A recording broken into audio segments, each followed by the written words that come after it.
Me quedo por aquí hablando con, bueno, una persona que hay que escuchar atentamente, ¿eh? Os despido, pero me quedo con Alex Sanz, el director deportivo del Pinarello, que ya nos escucha. Alex, ¿qué tal? Muy buenas, ¿cómo estás? Hola, buenas tardes. Saludos a todos.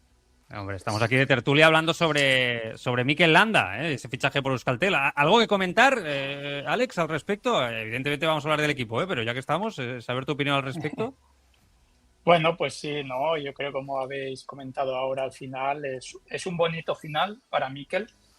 Como sabéis, pues él forma parte de la fundación Mm, y yo creo pues que no podía tener un final mejor y también le va a dar un revulsivo al equipo, ¿no? Para los corredores más jóvenes que estén en el equipo, seguro que les da un revulsivo a todos los niveles de aprendizaje, pero también de motivación para que al equipo rinda a una altura mejor de lo que está haciendo. Y bueno, y también pues mira, ya que sale el caso, ¿no? Con Mikel el año pasado estuvimos entablando conversaciones de negociación para ¿Ah, que sí? fuera corredor del Pinarello Q36.5 la Vaya. temporada 2026. Al final no se culminó, decidió seguir en el Sudal, pero bueno, Vaya. contento por él porque seguro que él también va a tener su carrera donde él quería. Ujú, interesante, Alex. Déjame despedir a Luis y a Iskandar. Iskandar, Luis, oye, un abrazo bien fuerte a los dos. Vamos a disfrutar de la vuelta y de Igualmente, Pogačar.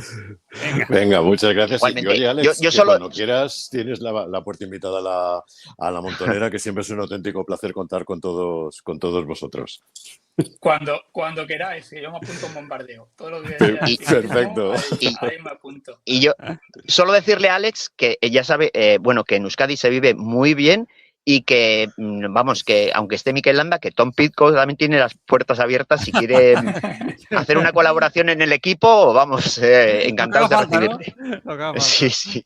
Bueno, Bueno, a ver, yo pienso que para la próxima temporada hay opciones de que Tom esté en País Vasco. sí, sí, No, seguro. no Vale, está, vale, vale. no lo tenemos cerrado, pero sí que ya hemos tenido alguna conversación sobre el tema. Qué bien, Tienes mi qué voto, bien. Alex. Venga. Iskandar, Luis, un Gracias. abrazo fuerte a los dos. Me quedo con Alex. Venga, Una, hasta Cuidaros luego, un mucho. abrazo chao. a todos, Adiós. Luis. Chao, chao, chao. Bueno, Alex, ya ves que estamos aquí de tertulia, ¿no? Hablando sobre muchos aspectos. Ahora te pregunto por el Pinarello, te he preguntado, permíteme, hablando por Landa, que era el tema que estábamos comentando en la tertulia con Luis y Iskandar, pero también, bueno, Pogačar a la vuelta, ¿tú eres de los que piensa que esto es bueno, que esto para el espectáculo a nivel de... Para la carrera, evidentemente es bueno, a nivel marketing, a nivel de carrera, esto es evidente, pero hay gente, ¿no? Que, ostras, pero va a arrasar a nivel de competitividad, esto baja el nivel, ¿no? ¿Qué opinas tú, además, viéndolo desde dentro, Alex?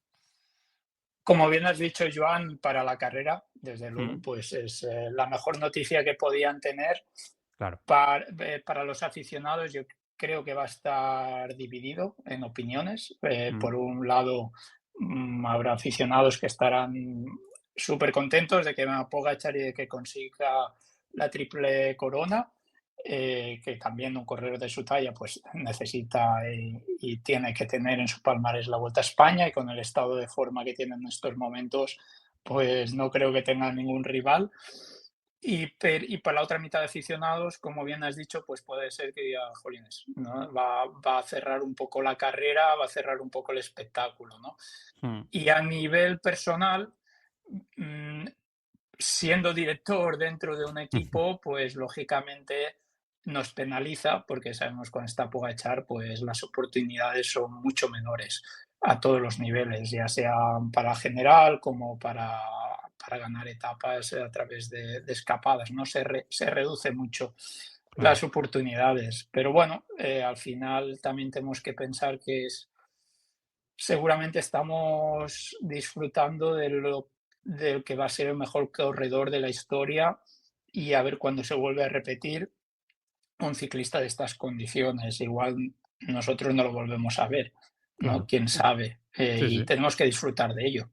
Sin duda, sin duda, sin duda. Bueno, Alex, hace mucho tiempo que queríamos hablar contigo, un poco haciendo el seguimiento del equipo, de cómo está creciendo, de todas las noticias que van llegando también un poco sobre todo respecto a Pidcock y un poco la ambición, ¿no? de la propia estructura del Pinarello, del trabajo que estáis haciendo y saber hacia dónde va, ¿no? En el futuro, porque sí que es verdad que incluso estos días, pues ostras, cuando se habla de grandes fichajes, ¿no? Se incluye a Pinarello ya en estas negociaciones, ¿no? Entonces dices, ostras, aquí hay un proyecto muy ambicioso y tenemos al director deportivo que además es de casa, vamos a charlar con él, ¿no? Bueno, no sé en qué momento o cómo calificarías el momento en el que está la estructura, ¿no? Y hacia dónde va este equipo que además, déjame decirte, yo creo que al aficionado le está enganchando, ¿eh? El Pinarello Q36.5 por la manera de correr, el fichaje de Pidcock ayudó mucho. En España yo creo que Camprubí cada vez lo está haciendo mejor, ¿no? Campeón nacional y está enganchando también. Y no sé si lo notas tú, pero un poco la sensación que tenemos aquí todos también es que Pinarello, ostras, está gustando y cada vez la gente pues se engancha más a este proyecto que vamos a ver hasta dónde llega. Pues mira, te voy a resumir un poquito así rápido, Venga. ¿no? Porque yo dividiría el proyecto en dos fases. La primera fase, la inicial, cuando se inició para salir a la temporada 2023, que empezamos completamente de cero. Mira, justo ahora, más o menos, era agosto del 2022, que recibí la llamada de Douglas Ryder, que era el antiguo manager del team Dimension Data, Cubeca. Me dijo, Alex, tengo este proyecto, hay una persona detrás que es la que financia, te quiero en mi equipo, vamos a construirlo juntos. Porque yo anteriormente había estado con Douglas Ryder durante 7 años. Ajá. Y nos pusimos a manos a la obra. Claro, estamos hablando de agosto. Empieza a fichar corredores que hayan en el mercado con un presupuesto en ese momento reducido y a más no podíamos tampoco anunciar nada, no podíamos anunciar qué sponsors tendríamos, quién es la persona que había detrás del equipo, etcétera. Querían esperar a una serie de acontecimientos para hacerlo oficial, ¿no? Entonces el proceso fue complicado porque teníamos que vender el proyecto de algo que podía ser humo, ¿no? Como tantas veces ha sucedido en estas épocas, que siempre se ha rumoreado equipo nuevo por aquí, por allí, pero luego llega octubre, noviembre, diciembre y no sale nada. Y entonces costó mucho reunir 24 corredores, si no recuerdo mal, o 25 para la primera temporada. Y bueno, pues complejo. ¿Qué sucede? Que tampoco, tanto presupuestariamente como en el mercado en ese momento, tuvimos que empezar pues con una calidad media, ¿no? A partir de ahí, ¿qué sucede? Pues también la gente que hay detrás financiando no viene de este mundo. Entonces, hasta que no se hizo el fichaje de Pidcock, no, es cuando realmente se dieron cuenta que si queremos estar arriba del todo en la élite, hay que invertir mucho más. Y gracias al fichaje de Tom, ahí es cuando hemos podido conseguir que la dirección del equipo empiece a ir a lo que veis ahora, ¿no? A hacer ya fichajes importantes y no solo de uno, como así fue hace 2 años con Tom, sino que ahora pues se quiere forzar el equipo con más corredores que lleguen a la talla de Pidcock, ¿no? Y bueno, ayer se anunció, o antes de ayer, el fichaje de Mauro Smith y otros cuantos que se van a saber las próximas semanas. Fantástico. ¿De quién es idea? O sea, ¿cómo el fichaje de Tom Pidcock, porque recordemos que Pidcock estaba en ese momento, ¿no? Vamos a ver qué pasaba en Ineos, ¿no? No acababa de dar ese paso al frente, parecía que estaba descontento, pero tenía contrato, no sabíamos qué iba a pasar, y de golpe aparece Q36, ¿no? Ostras, va a ir a este equipo. ¿De quién es idea de decir, oye, vamos a ir a por Tom Pidcock? Y te pregunto también si en algún momento el ejemplo de Alpecin, cuando fichó a Van der Poel, a vosotros sirvió un poco de ejemplo de decir, ese es el camino a seguir para subir de categoría y subir de nivel como equipo y ser un poco ambiciosos en la línea, ¿no? Bueno, el tema fichaje de Pidcock fue un poco, por decirlo de una forma, una carambola, porque la persona que hay detrás del equipo es Alba Klassenburg, lo puedo decir porque ya creo que a día de hoy lo sabe muchísima gente. Y Arben Glassenburg, pues él viene de otro mundo, del negocio, que se jubiló hace justo, pues lo que te comentaba, a finales de 2022, pero al mismo tiempo él compró una parte de la empresa Q36.5. Al igual que esto, anteriormente también había comprado SRM, que como sabemos pues es el icónico de los potenciómetros, etcétera, así como otras empresas relacionadas con el sector de la bicicleta. Entonces, en ese proceso, en el año 2024, adquiere también una parte muy grande de Pinarello, compra una parte muy grande de Pinarello. Gracias a eso, conoce a Pidcock, porque, como sabéis, pues Pidcock estaba en Ineos, Ineos llevaba bicicletas Pinarello, pero al mismo tiempo la bicicleta Pinarello de mountain bike que utiliza Pidcock fue diseñada por el propio Tom Pidcock, ¿no? Y entonces la relación entre Pidcock y la marca Pinarello era una relación ya muy fuerte y eso pues llevaba a tener conversaciones con Tom, entre Ivan y Tom, ¿no? Pero casualmente, como más de, ¿cómo te diría? Más casual, ¿no? Pensando en firmar. Se da la circunstancia con Tom que dentro del equipo Ineos pues él no se siente a gusto por las formas de trabajar y de la dirección que va tomando Ineos con el cambio que hubo de manager en su momento y de estructura. Y a partir de ahí, pues como hombre de negocios, a Ivan le dice, oye, pues vamos a plantear la posibilidad de que, aunque tengas contrato, de que te dejen ir y ven con nosotros y vamos construyendo a partir de aquí, ¿no? Y así fue. Las negociaciones duraron como 3 meses, porque, bueno, como os podéis imaginar, no es fácil con un corredor de esta talla, con un contrato a 3 años, pista que tenían, pero al final se solucionó todo y luego, como te digo, y a raíz de esto, pues también se dieron cuenta que para seguir creciendo, pues hay que seguir invirtiendo como se hizo con Tom en ese momento. Claro. ¿Lo de Van der Poel os sirvió de ejemplo con Alpecin o en ningún momento lo valorasteis como ejemplo a seguir?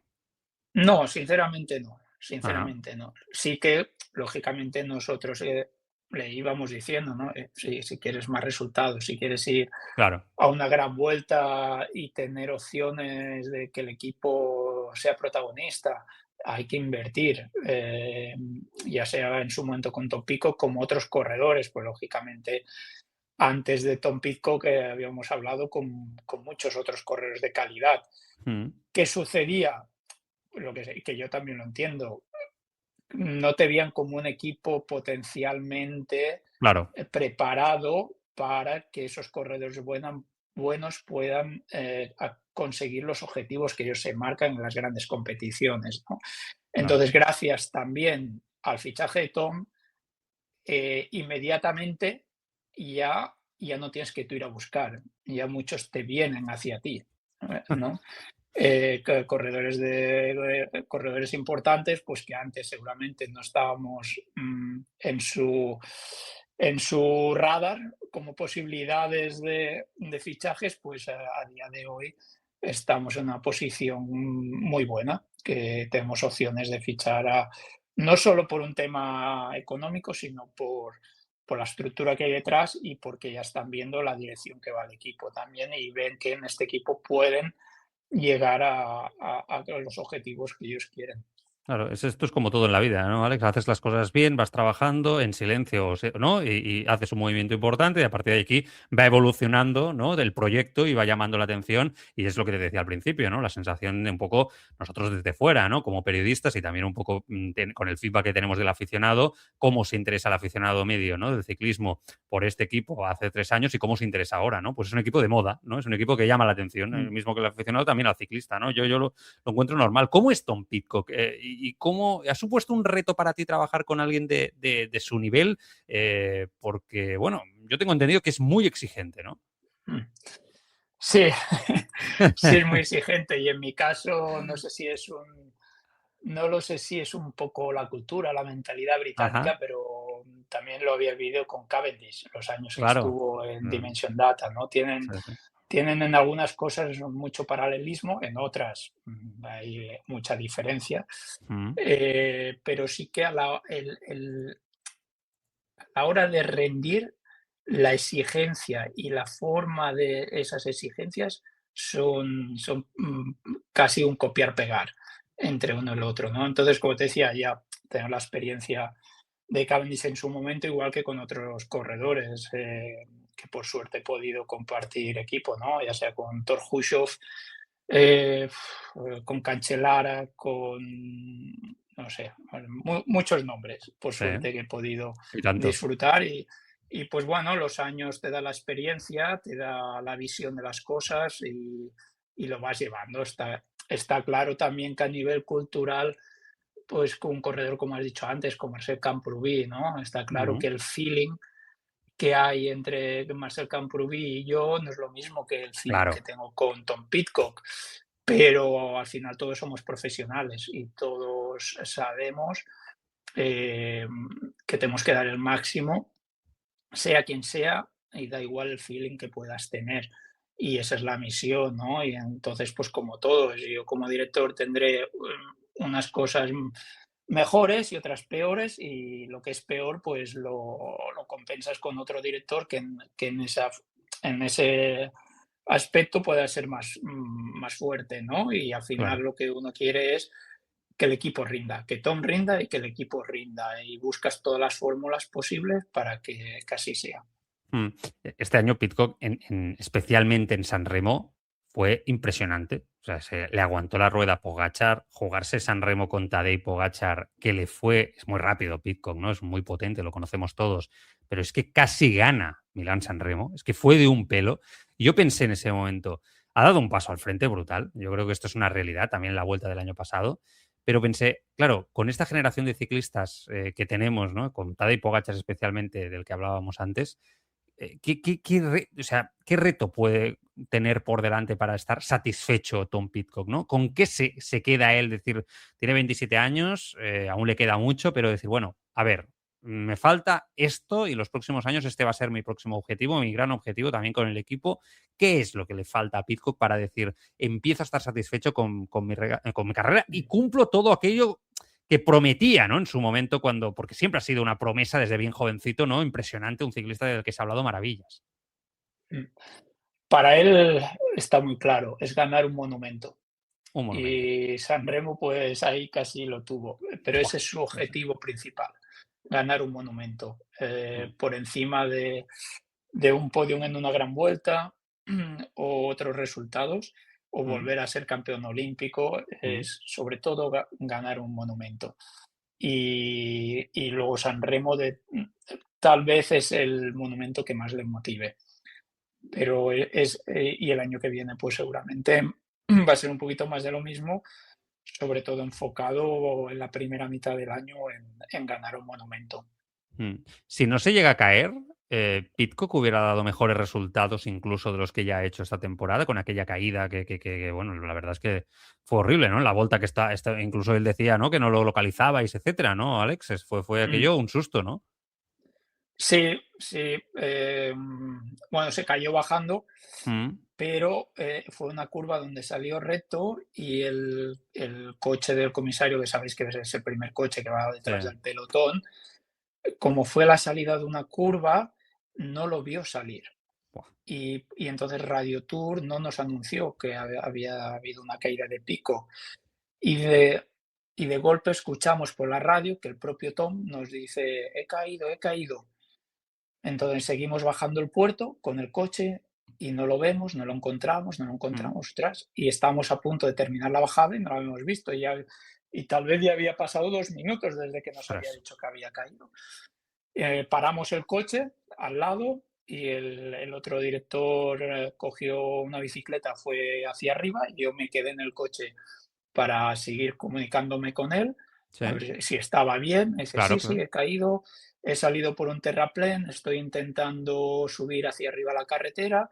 Digo: vale, tranquilos, estamos en camino. Y bueno, y al final cuando consiguió subir arriba la carretera, fue más o menos al mismo tiempo el otro director llegaba a la contra Ujú. y bueno, y así fue. Pues pasaron como, pues eso, unos 5 o 6 minutos que no Madre de Dios. sabíamos ¿Dónde se exactamente cayó? ¿En, dónde. en Fumaña? ¿O no, dónde se cayó? ¿En Era la el etapa, era la de la etapa que Molina? terminaba arriba en, ¿cómo se Cui- llamaba? Es que no sé si me acuerdo En la si era eta- la de la Molina o ahora estoy confundido. sí, la Molina por la parte de atrás, La que de se empieza Coidapal, ¿no? por Bagá, Coy de Sí, Pal, sí, esto sí. es, pues en el Ah. puerto anterior a Coy de Pal. En Sobirana, ¿no? Debía ser. Sí, Sí, sí, correcto. sí. El descenso aquel Sí, es muy ratonero, sí, sí. Ese es muy traidor. sí, Ahí si te vas para abajo es posible que no te encuentren. No, es que es una zona muy mala. Sí, claro. Claro, correcto. yo no sé si la tecnología tendría, ¿no, Alex, ahí, de lo del GPS, el localizador. El otro día estuvimos aquí hablando con la gente de Belón en una entrevista que te recomiendo, que fue muy interesante, explicando un poco cómo pueden ellos también, ¿no? Aplicar también lo de la localización para este tipo. Algo se tendría que hacer, ¿no? Para que esto no suceda. Pues mira, justamente Mm. en esa misma Vuelta a Cataluña que cayó Tom, Sí, en la primera etapa estuvimos hablando de esto con Kiko García. Sabéis que mira. Kiko García Sí, sí. está en Unipublic y ASO Sí, sí. y hablamos justo de esto. Y bueno, estoy totalmente a favor, que Claro. necesitaríamos tener un traquear, ¿no?, continuamente Mm. al ciclista. Es que no, para mí no tendría que haber ni discusión, sinceramente. No, Es tecnología, estamos siempre hablando que tenemos que apostar por la tecnología, pero luego muchas veces en nuestro deporte parece que lo rehuyamos, ¿no? claro. Y yo creo que es, bueno, es solo ventajas, no hay ningún inconveniente en poder utilizar un sistema como este. Eh. Hablemos del Tour de Francia 26, Alex, un poquito. No sé con qué sensación termináis. Yo no sé qué nota le pones a Pidcock, que al principio perdió mucho tiempo, después se filtró bien y lo filtrasteis bien en fuga. Si hubo algún momento en el que pensasteis que realmente podía llegar esa victoria de etapa y qué os ha demostrado el Tour, ¿no? Que quizá no sabíais o no conocíais como equipo. Bueno, ha sido un poco para nosotros un tour de altibajos. Ujú. Mm, Como bien has dicho, si la caída de Cataluña, Tom hubiera estado en mejores condiciones en la salida del Tour. Con esa caída estuvo parado casi 2 semanas, sin hacer absolutamente nada. Y luego cuando empezó a entrenar, pues tuvo que empezar también progresivamente, porque la Claro, rodilla no le podías dar un estrés intenso de buenas a primeras. Entonces, al final, prácticamente retrasas una preparación en 3 semanas y un poco más, ¿no? Y retrasar tanto la preparación a un Tour de Francia es, es que te deja fuera de juego, ¿sabes? claro. Entonces, íbamos un poco a la salida de a ver, a ver cómo va la cosa, ¿no? Pero también al mismo tiempo planteamos, oye, tenemos que ir a por la primera oportunidad que venga, hay que intentar cogerla. Y esa primera oportunidad era la etapa de Montjuic, que ganó Ujú. del Toro. Sí. Bueno, en fresco, sin fatiga, un buen final para Tom. Oye, sabemos que es difícil al nivel, el nivel que hay en el Tour, pero Bueno, vamos a bueno. intentarlo, ¿no? Después de Milán-San Remo, yo, ¿no? Le aguantó la rueda a Pogačar, estuvo ahí, ¿no? O sea, es verdad que es en esa caída, pero oye, Sí, pero la condición no era la misma. claro, En la claro, ya, salida ya. del Tour la condición no era la misma que tenía en San Remo. Claro, claro. Y bueno, mira, hicimos la apuesta, al final hizo el 10º, pero ahí nos dio una idea de dónde estábamos Mm, y cómo teníamos que plantear en la primera mitad de la carrera, ¿no? mm, Y bueno, luego dijimos, vamos a estar tranquilos, vamos a ver la etapa del Tourmalet cómo va. Y claro. que será el segundo punto donde realmente vamos a terminar de saber al 100% dónde estamos. Y bueno, el Tourmalet, pues creo que fue de menos a más, eso es Mm, cierto. mm, Y al final terminó en el mismo grupo que Carapaz, Van Wilder, mm, Johannesen. Pero bueno, ya nos reflejó que sería difícil hacer de los 10 primeros claro. queriendo seguir a los mejores. Teníamos que buscar otra alternativa. Y ahí a partir de ahí es cuando empezamos a plantear el infiltrarnos en las fugas y ir a por una etapa y al mismo tiempo ya nos llevaría a mejorar en la general, ¿no? Y luego, pues ya de cara al final, las últimas etapas, ahí sí que era las energías y las fuerzas que quedaran en las piernas, intentar sobrevivir. Mm. Y al final, pues bueno, también hay que ser conscientes que con la caída de Vingegaard, con la caída de Lipovic, nos ha permitido ese top 10, ¿no? Pero Mm. al mismo tiempo también lo ha luchado en no venirse abajo en las dos últimas etapas de Alpe d'Huez, que realmente ahí sufrió mucho. Sí. Hombre, hizo tercero, ¿no? En Belfort y en Usel, ¿no? Si no me equivoco. Correcto. Que no está mal. Quiero decir que, o sea, que estuvo ya está cerca, ¿no? De esa victoria de etapa. Sobre todo la de Belfort. Bueno, mira, fíjate que ahora habéis fichado a Schmidt, ¿no? Que ganó aquella etapa, que la estuvimos comentando en la radio, pero que en el caso de Pidcock, ostras, no, aquello fue escoger el momento, ¿no? Aquello que dicen la fuga de la fuga, ¿no? O saber a quién salir. Y no salió, le dejaron la tostada a él, ¿no? Aquel día. Sí, bueno, al final, claro, también habían dos UAEs, ¿no? Entonces también Claro. piensas, bueno, pues uno de los dos cerrará y al Mm. final no cerraron. Y luego, pues también, que ya habéis visto, también Tom le gusta correr siempre delante, Sí, sí. prácticamente, ¿no? Y ahí, pues, bueno, eso son cosas que las habla. A posteriori todo es fácil Ya. de analizar, pero lo que hicimos, tal vez correr un poco más detrás para poder visionar mejor la jugada. Si estás siempre delante, no tienes control en un grupo así de grande detrás, cómo, cómo te pueden salir, ¿no? Mm. Pero claro, ahí también tienes eh, el doble punto, que también tampoco quería ralentizar mucho el grupo pensando en la general al mismo tiempo. Claro, claro, claro. Y, pero bueno, era difícil. Y luego lo que Sí. te decía, esperas pues que los equipos que estaban con dos corredores, que en ese momento eran Jacob, que saltaron con Smith y era Mm. UAE, pues también muchas veces dices, bueno, van a cerrar ellos y no lo hicieron. Mm. ¿Descartas 100% que Pidcock pueda ganar o ser un aspirante real a una gran vuelta en el futuro, Alex? Uf, es muy complicado. Ahora, ganar una gran vuelta eh, es muy complicado. Yo creo que le falta Mm. para ganar una gran vuelta. Mm, si prepara una gran vuelta al 100%, luego el recorrido se le adapta a las mil maravillas, como era Mm. un poco el recorrido de la Vuelta a España el año pasado. Mm. La climatología le favorece, que fue un poco la Vuelta a España el año pasado, no fue una vuelta de demasiada calor, como ha No. sido este Tour o como va a ser la vuelta de este Sí, año. sí. Eh, entonces ahí puede tener alguna opción y luego en carrera pues se tienen que dar todas las circunstancias a favor, ¿no? Y luego también, yo he estado muchos años con Carlos Sastre, por ejemplo, Ujú. y la mentalidad del corredor de gran vuelta es distinta. Tom es un gran corredor, puede hacerlo bien en una gran vuelta, pero su mentalidad viene del mundo del mountain bike y su Claro, mentalidad es de el gran esfuerzo de un día. claro. Él es capaz de concentrarse a un nivel brutal en unas carreras de un día. Mm. Es capaz de estar 6 horas 100% concentrado y te puede dar detalles de lo que ha pasado en la hora uno cuando nadie se acuerda, después de la etapa o de la carrera. Él te puede, después de la carrera, describir con todos los detalles del mundo en la primera hora Qué todo, bueno, qué bueno. hasta si había un papel en la carretera. Te Qué pondría un bueno. ejemplo extremo, ¿no? Sí, sí, sí. Pero eso, porque es capaz de estar concentrado 5 o 6 horas seguidas. Eso hay pocos corredores, Sí. pero lo puede hacer un día. Y le sucede al revés, esa concentración, llevarla a 21 días le cuesta. Mm. Y en cambio un corredor de gran vuelta sabe llevar esos 21 días de otra forma.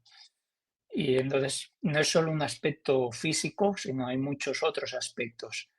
Y ese yo creo que es un poquito Claro. el pequeño hándicap que tiene en comparación al corredor 100% de gran vuelta. Y de cara al futuro en el equipo, ¿aspiráis entonces, manteniendo a Pidcock, de que entiendo que es un fichaje impresionante el que habéis hecho y estratégico a todos los niveles, como has explicado antes, pero ¿aspiráis a tener un vueltómano más puro, como tú ahora comentabas, en el equipo? A futuro, lo que es el año que viene, de momento no. No. Nos hemos reforzado en la montaña, nos hemos Sí. reforzado sobre todo el año que viene para los sprints, Mm. y luego nos hemos reforzado con escaladores, no escaladores del máximo nivel World Tour, Mm. pero sí escaladores que pueden tener una buena proyección a 2, 3 años. Ajá. Y un poquito, pues lo mismo, reforzar en torno a Tom, tanto para carreras como Lieja-Bastogne-Lieja o Flecha-Valona o San Remo, o incluso Tirreno Adriático, por ejemplo, Mm. que reforzarlo, que tengamos un equipo más potente a su alrededor para estas carreras. Ese es porque como te decía, ¿no? El objetivo número uno es ganar un monumento. Claro. Y ese es el objetivo de cara al año que viene. Ujú. Y luego a 2 años vista, pues veremos. También queremos ver un poco cómo Tom quiere plantear su futuro, ¿no? Claro. Acaba Eh, contrato en el 27, recordemos, ¿eh? Eso es. Y entonces a partir de ahí, pues ya haremos un paso final, por decirlo de una forma, Claro. más hacia una dirección o hacia otra. Ajá. Porque sabes que la pregunta que te voy a hacer ahora ya es obligada. ¿A Pinarello le interesa o no le interesa Paul Seixas? Bueno, yo creo que al final, si quieres aspirar a ser uno de los mejores equipos del mundo, tienes que entrar como mínimo, tienes que entrar ahí un poco a saber por dónde van las cosas, ¿no? Es decir, Mm. en qué cifras se quieren mover, cuál es el objetivo. Está claro que es el Tour de Francia, ¿de acuerdo? Pero aparte de esto, Paul Seixas, ¿qué otros objetivos en tu carrera deportiva Claro, tienes? claro. Antes del Tour de Francia, ¿quieres, quieres aspirar a otros objetivos o es centrar todo solo al Tour de Francia? Entonces, para saber todo eso tienes que entrar en negociaciones. Mm.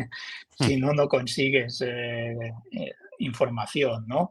Mm. Y luego, pues bueno, oye, pues, haces esa apuesta, tiras el dado a la ruleta y Mm. dices, bueno, voy a soltar aquí y a ver cómo respiran, ¿no? Claro.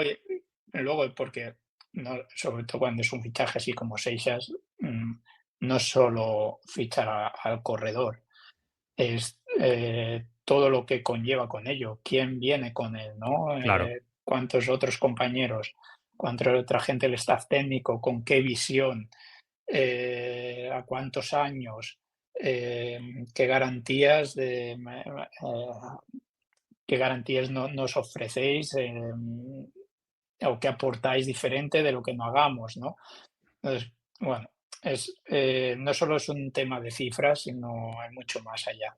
Interesante. No, lo digo porque salió esta noticia, ¿no? Realmente, de que estabais interesados. Yo creo que a día de hoy, por los precios o la cantidad, las cantidades que se están barajando respecto a lo que podría llegar a cobrar, solo se lo puede pagar UAE, Visma, Nit Company Ineos, Lidl Trek, y entiendo que Pinarello está ya en esa capacidad económica para poder hacer un fichaje de campanillas. No me digas si quieres, Alex, si va a ser 6 o no, pero hay la capacidad económica para en un momento determinado decir, vamos al mercado y luchamos contra estos mastodontes. Capacidad económica hay, y si se quiere, se puede entrar en la puja 100%. Buah. Otra cosa es como yo creo que habéis visto un poquito la evolución del equipo, Sí. como hablábamos. Mm. No nos gusta tampoco, ¿cómo te diría?, pasar de 0 a 100. Claro. Hemos ido creciendo cada año hemos ido dando pasos, y yo creo que es lo que tenemos que seguir haciendo, ir dando pasos. Que en esos pasos se adapta bien el fichaje de Seixas o otro Mm. fichaje, Mm. perfecto, pero lo que no vamos es a cambiar nuestra forma de trabajo por incorporar a X corredor que no comulga con la forma de que hemos ido creciendo. Claro. ¿Tu presencia hace que el equipo se pueda ir españolizando en el futuro? ¿O no tiene nada que ver? O lo digo porque evidentemente tienes un trato o un conocimiento también del ciclismo español muy amplio, ¿no? Ojalá, si fuera por mí. Pero no, el equipo, como sabéis, es licencia suiza. Nosotros, en nuestro caso, tenemos el almacén, service course, oficinas en Holanda, Sí. porque anteriormente es donde lo teníamos con Dimension Data, ya que, como te decía, el manager Douglas Ryder, Sí. él es sudafricano, pero vive en Holanda. Mm. Y al final es un equipo muy multicultural. Es cierto que con la llegada de Tom, pues él quiere tener más apoyo británico y se han fichado, pues por ejemplo, este año se fichó a Thomas Glock, se fichó Fred Ajá. Wright, un poco también pues porque habían sido corredores que habían corrido con él en sub-23 en el equipo Trinity y que los conoce bien, sabe que ellos se van a perdona, No te preocupes. sabe que ellos se van a dejar la piel por Tom, ¿no? Y bueno, son cosas normales. Al final todo el mundo quiere tener a su lado pues la gente que cree que es de su confianza o pueden dar lo mejor de sí mismo para él, ¿no? Mm. Y bueno, en el equipo siempre hemos contado con muchos españoles, no tanto corredores, pero sí en el staff. En el staff tenemos mecánicos, fisioterapeutas, doctores, directores, muchos de aquí España. Sí, Y sin duda. como corredores, pues bueno, Hombre. ¿perdón? Que sí, que digo que hombre, que como corredores ahí hay un gran corredor que es Marcel Camprubí, que creo que nos está ilusionando muchísimo a todos, Alex. Pues sí, la verdad es que con Marcel fue una satisfacción muy grande, porque es un corredor que se lo ha ganado a base de esfuerzo, de Ujú. trabajo, trabajo, trabajo, dedicación, dedicación máxima, aprendizaje. El cambio que ha hecho en el primer año pasar a profesional a lo que vemos ahora bueno, es el día y la noche. Pero lo que hablamos han sido 4 años de trabajo, Claro. que el primero del mismo, pero al mismo tiempo porque pues, nos ha escuchado, ha seguido los consejos que le hemos ido dando, ha creído en el proyecto, ha creído en nosotros, en el grupo de trabajo. Y bueno, lo te digo, es una dedicación increíble, increíble. Pues lo que está consiguiendo es por mérito de él al 100% y toda su dedicación. Descartas que, o sea, yo lo veo como un ciclista muy bueno en carreras de un día, ¿eh? Pero creo que también puede aguantar en carreras de una semana haciendo buenas generales, ¿no? Bueno, yo creo para carreras de una semana, volvemos a lo mismo, depende del Sí, recorrido, depende qué carrera, ¿no? Por claro. ejemplo, una Tirreno Adriático se le podría adaptar muy bien, Sí. sobre todo primero porque la crono es corta Ujú. y que es donde más flojea. Y después, pues las subidas son la Tirreno Adriático de los últimos años. Sí, porque las antiguas era otro tema, sí. Eso es, Sí, sí, sí. eso es. Pero de últimos años que son subidas de máximo 15 minutos, entrelazadas entre ellas, ahí sí que le va muy bien. Claro, Y de colocación, que es una de las cosas que es increíble lo que ha mejorado en brutal. colocarse bien en los Ah, puntos claves.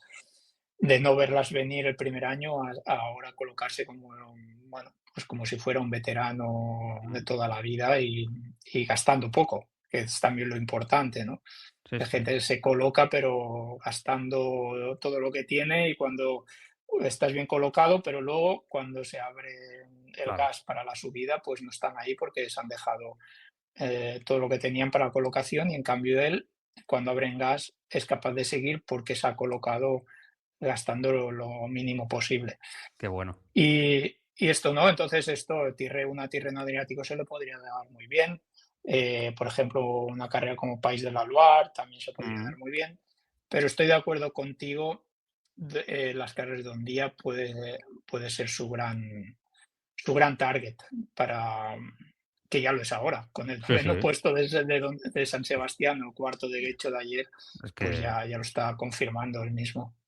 me parece que yo creo que la gente no es consciente, o no sé si tú tienes esa sensación, ¿eh? Un poco ha sido campeón nacional, de acuerdo, pero yo no tengo la sensación de que la gente sea consciente del potencial que tiene Camprubí en los próximos años para el ciclismo español, porque cuando se habla del ciclismo español, o nosotros mismos, los periodistas en la radio, aquí en el podcast, etcétera, lo hablamos, sale poco el nombre. Y yo soy muy luchador, y aquí lo digo mucho, de decir, Camprubí.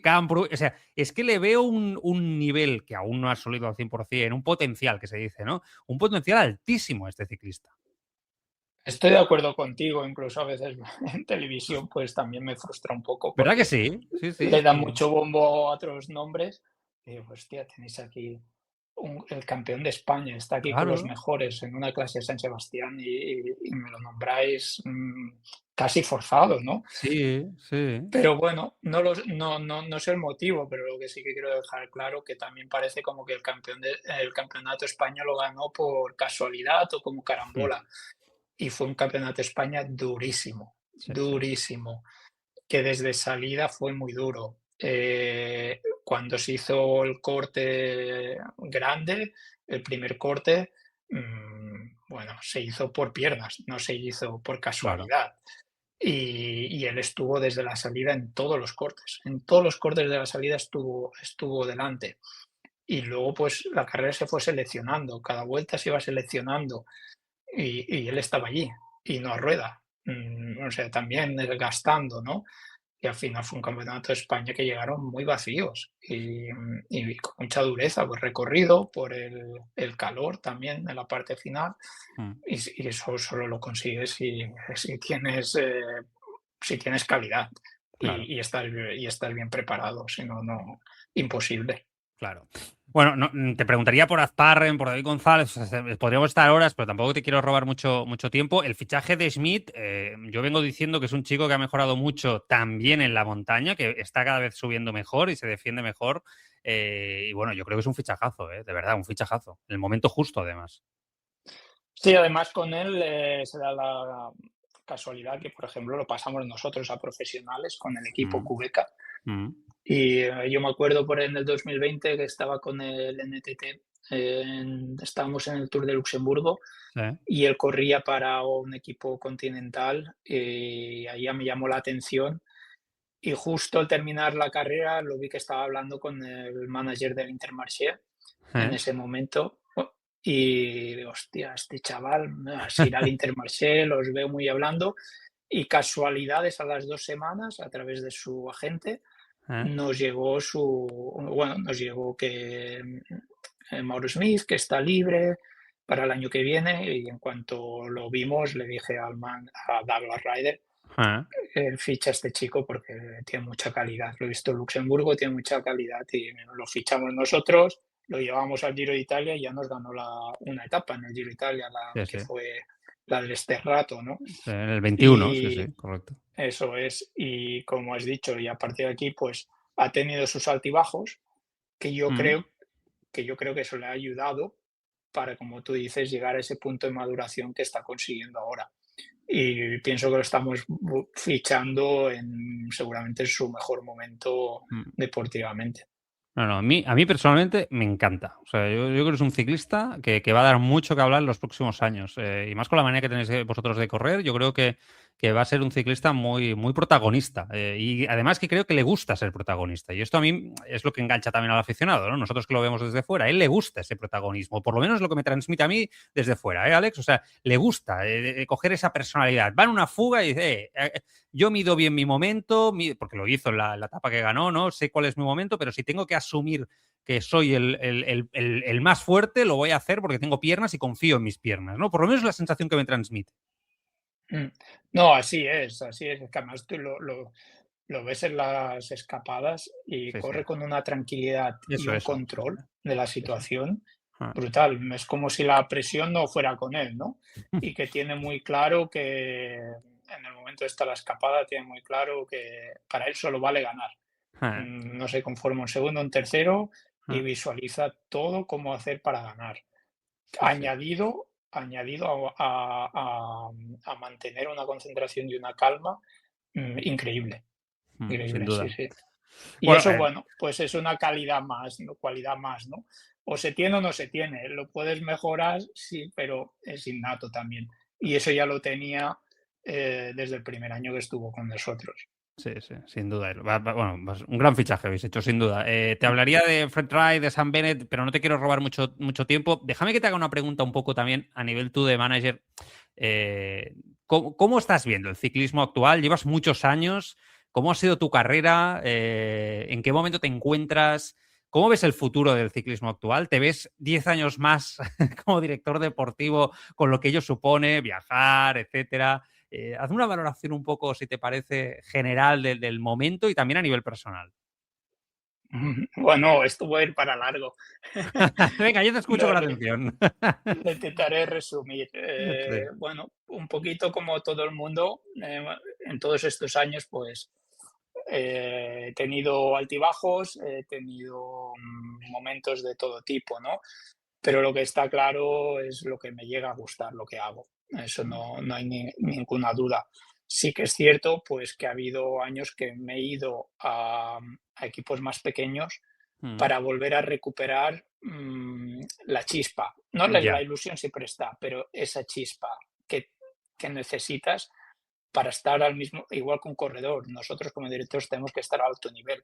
Claro. ¿Y qué quiere decir con eso? Tenemos que estar a alto nivel psicológicamente, preparados en todos los aspectos de recorrido, de motivacional, etcétera, de tecnología, lo que hablamos de tecnología, también hay que Mm, estar preparados. Cada día hay más herramientas que tecnológicas que tenemos que utilizar los directores, etcétera, etcétera, ¿no? Entonces, a mí me llegó ser director relativamente joven con el mm, equipo Cervelo y prácticamente me lanzaron de cero a lo más grande, que mm, fue ser director en el Tour del 2009 mm.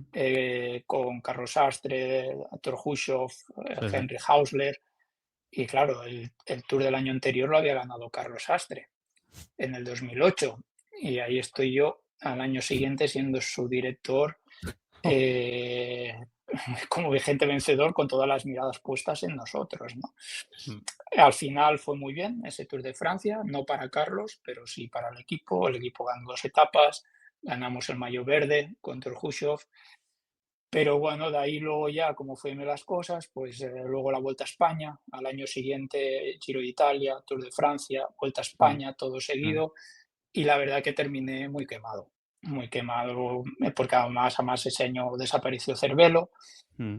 y estuve pues ahí como en un limbo, ¿qué quiero hacer? ¿No? Y al final decidí pues bajar hacia abajo y volver a recuperar esa chispa que te decía. De ahí me fui 2 años a un equipo continental británico, que al final siempre tengo mucha relación Sí, británica, ¿eh? queriendo sin querer, Sí, sí. y me fui al equipo Endura, que por ejemplo teníamos como españoles a Iker Camaño, si os Mm. acordáis de él, Sí, tanto, hombre, sí, sí. y ahí fueron 2 años que me lo pasé muy bien, muy bien. Hicimos, bueno, no lo pasamos muy bien, ganamos muchas carreras, pero sobre todo el ambiente que creamos, nos lo pasamos bien y encima rendíamos, ¿no? Mm, Y todo haciendo las cosas profesionalmente.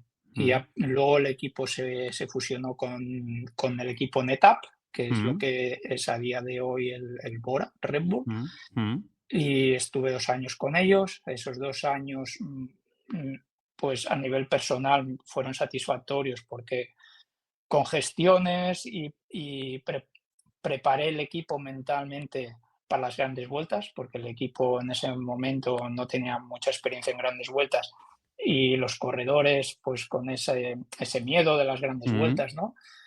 Y pues ahí conseguimos que en 2013 ir a la Vuelta a España, ganar una etapa con Leopold Koenig y al año siguiente fuimos al Tour de Francia, hicimos séptimos con Leopold Koenig en la general mm, y el equipo pues rindiendo bien. Y también tuvimos a Thiago Machado en ese Tour de Francia colocado tercero de la general después de una etapa en una fuga grande. Entonces, bueno, pues fue muy bonito porque al final construyes, ¿no? Vas construyendo de cero, ¿no? Del equipo continental a fusionarte, a llevar el equipo a grandes vueltas y encima, una vez que estás en la gran vuelta, rendir a buen nivel, ¿no? Y luego, pues a partir de ahí ya me fui al MTN Cubeca, Mm.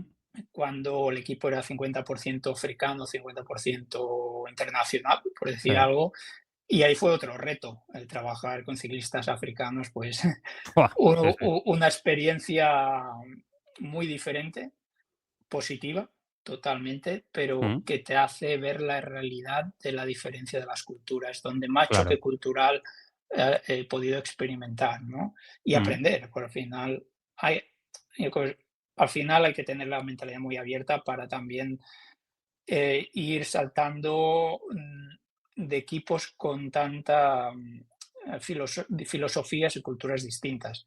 Ujú. ¿No? Estamos hablando, pues Cervelo era equipo internacional, como lo es ahora el Pinarello, Mm. pero luego el Endura británico 100%, luego el NetApp era alemán 100%, Mm. luego el MTN prácticamente africano, y de ahí pues ya pasamos a Dimension Data, ¿no? Y esos años con Dimension Data me acomodé, sinceramente, Mm. me acomodé un poco, no terminaba no terminaba de encontrar al 100% mi sentido dentro del equipo. Ah. Hacía de director todo lo mejor posible, está claro, Mm. pero así como te decía que anteriormente el proceso que hice en Endura, el proceso que hice en Etapa Endura, Ujú. cambiando la mentalidad del equipo hacia creerse que podíamos ser competitivos, creernos que podíamos ser una gran vuelta, creernos que podíamos rendir ahí, tal cual, eso lo había perdido un poco en el Dimension Data, ¿no? Ujú. Y bueno, luego el equipo desapareció después de un año como Sí. QBK y de ahí recalé en el Human Power Health. Mm. Y fue más, tenía ganas de un cambio, de una experiencia diferente. Sabía que a nivel competitivo, pues no es lo que a uno le gusta, Mm. pero que me podía aportar a nivel personal una experiencia buena y la verdad es que fue muy buena. Era el convivir diariamente durante un año con americanos, que sabes que tienen una Sí, mentalidad eran todo canadienses y americanos, ¿no? Creo que todo eso era. es. Sí, sí. Mm. Eso es, pues bueno, te da la posibilidad de conocer una serie de gente nueva y de, Claro, y de esa mentalidad americana que siempre creen que lo pueden hacer, ¿no? Que nunca totalmente. se Sí, sí. rinden. Mm. Y eso, pues la verdad que también ha sido como un punch para estos años que estoy aquí en el Pinarello Q36. Mm. Y una vez aquí, pues bueno, hasta ahora tengo responsabilidades mayores que en todos los equipos anteriores.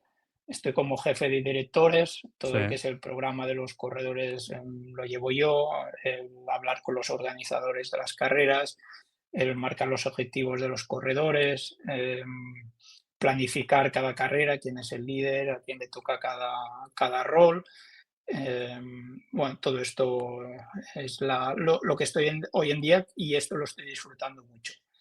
La Mm. verdad, que porque, lógicamente pues es lo mismo que si trabajas en el sector de, por decir algo, Sí, de la metalúrgica, ¿no? Y sí. empiezas como repartidor y terminas en oficinas, Claro. en la toma de decisiones, ¿no? Pues Mm.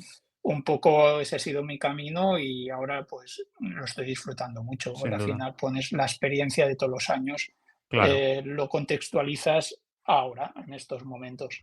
Y lo mejor seguro que está por llegar, porque con este proyecto apasionante que tenéis ahora entre manos, no me cabe la menor duda. Una última pregunta que me ha saltado y prometo que es la última, Alex, pero ¿hace falta ser un gran corredor para ser un director deportivo? Esto es algo que tú sabes que aquí colabora cada 15 días Samuel Sánchez en el Ujú. podcast y a veces lo hemos ido hablando, ¿no? Y escuchas todo tipo de opiniones.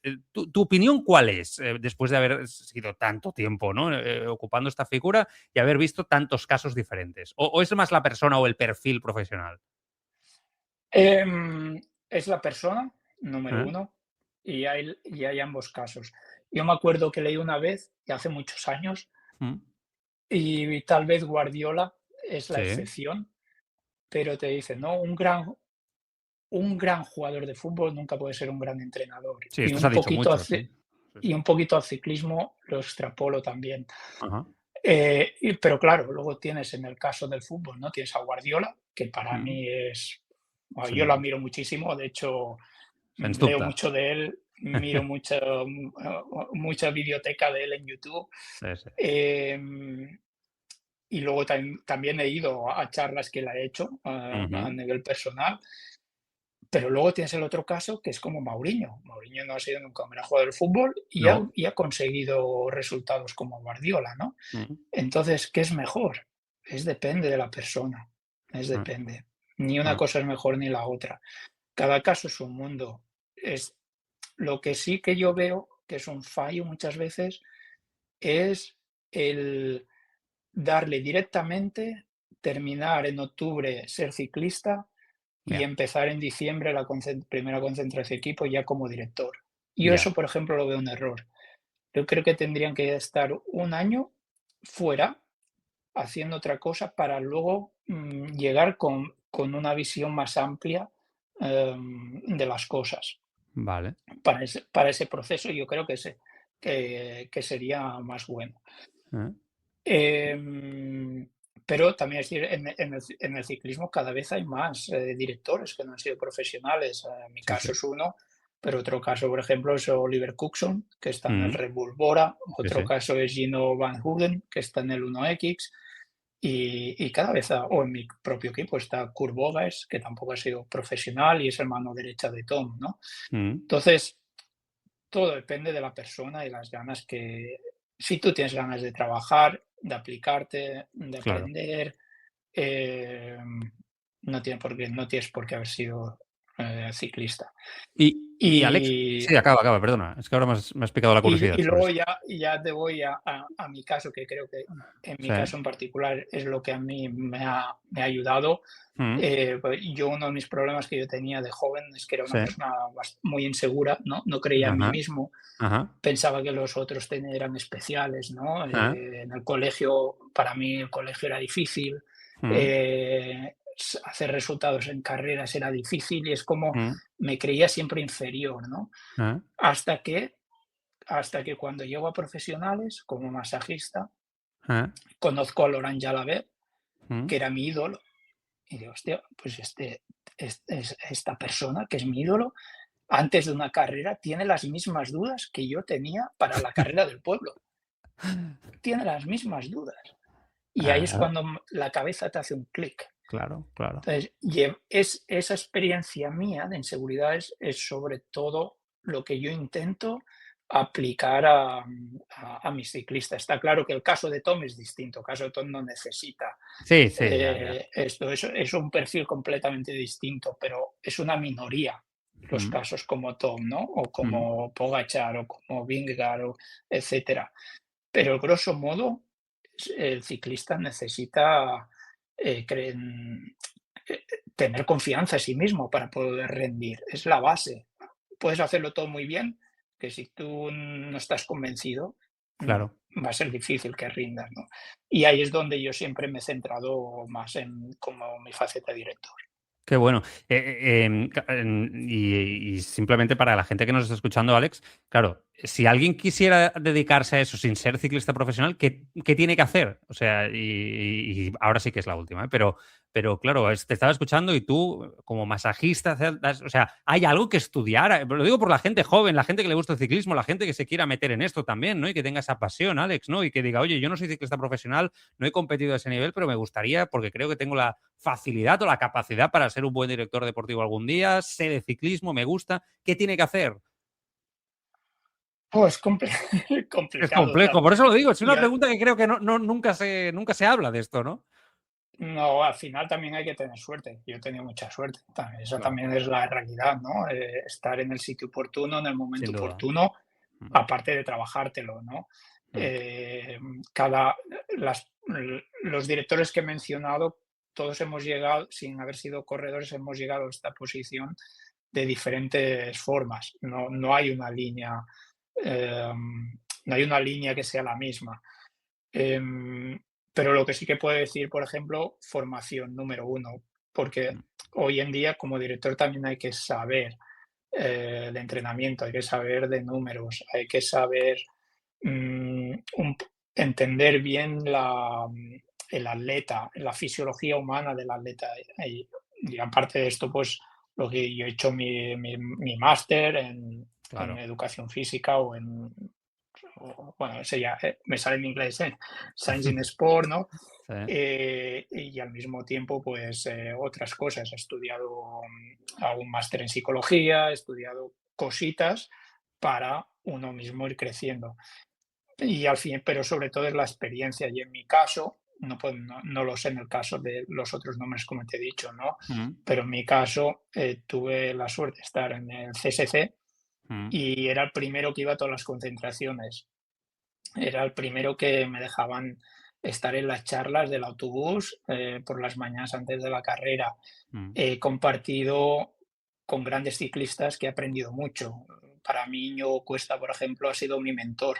Gracias a él aprendí muchísimo. Y, igual que Carlos Sastre, igual que otros, ¿no? Entonces vas absorbiendo, y eso te va formando, ¿no? Pero claro, estaba en un sitio ideal para ello, ¿no? Claro, claro. Estando desde casa, pues es muy complicado, ¿no? Muy difícil, claro. Sí. Y bueno, y luego pues gracias a las oportunidades, gente que cree en ti, te da la oportunidad y luego cuando la oportunidad llega no hay que dudar. Eso sí que no puedes dudar nunca. No. Ese tren que Si yo solamente pasa una vez en la vida, ¿no? ¿Qué dicen? Correcto, si en ese momento hubiera dicho en 2009 tienes que ser el primer director en el Tour, casi sin experiencia, hubiera dicho que no, pues tal vez no estaría aquí hoy en Claro, día, ¿no? claro. Y no fue fácil, pero gracias a ello, pues aquí seguimos, ¿no? Qué interesante. Oye, Alex, pues ha sido un placer hablar contigo. Nos hemos ido desviando un poco hacia la vida, hacia lo que es también la figura del director deportivo. Yo creo que una entrevista me ha parecido súper chula y que además en el momento en el que estamos justo ahora también de la temporada yo creo que es adecuada, diferente, ¿no? Ya con tu perfil también de llevar muchos años en esto y yo creo que la gente lo va a agradecer mucho, ¿no? No solamente conocer lo meramente deportivo, sino poder hablar de todo ello, ¿no? Y conocerte un poco más a ti, conocer un poquito también lo difícil que es llegar hasta donde estás tú, ¿no? Y la gestión, ¿no? En ese sentido. Nada, pues ahora vas a la vuelta, ¿no? Entiendo, vas a estar allí, ¿eh? Sí, Vale, también muy vamos bien. para la vuelta. Muy bien, pues nada, pues mucha suerte, que vaya todo muy bien. Gracias por pasarte por Excava Podcast por primera vez y nada, vamos hablando. Un fuerte abrazo, cuídate mucho. Muchas gracias, Joan. He disfrutado mucho y cuando queráis, aquí estamos. Gracias, Alex.